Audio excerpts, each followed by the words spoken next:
Sir, we're looking at this victory. It's been after days of uncertainty and violence.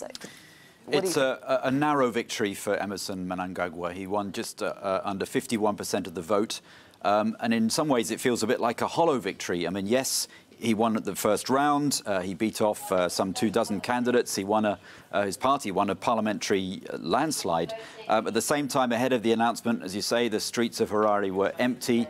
So different to the joyous scenes when Robert Mugabe was ousted from power last year. Why? Those terrible images of violence from Wednesday, the police crushing the opposition demonstrations, the deaths, the opposition headquarters stormed by police, the opposition, of course, who dispute the results of the election.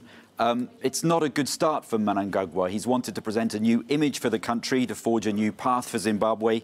And yet, what's the image that lingers? It's very much one of political repression. The suggestion is that whoever's president, who's really in power, it's the army. Well, it is his first term as elected president. How do you think he's going to be viewed internationally, and what is expected from him?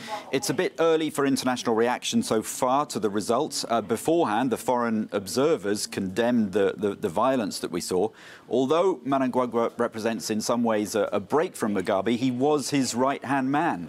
And was linked to some of the worst atrocities under his rule. Of course, he's had that long-term nickname of the crocodile.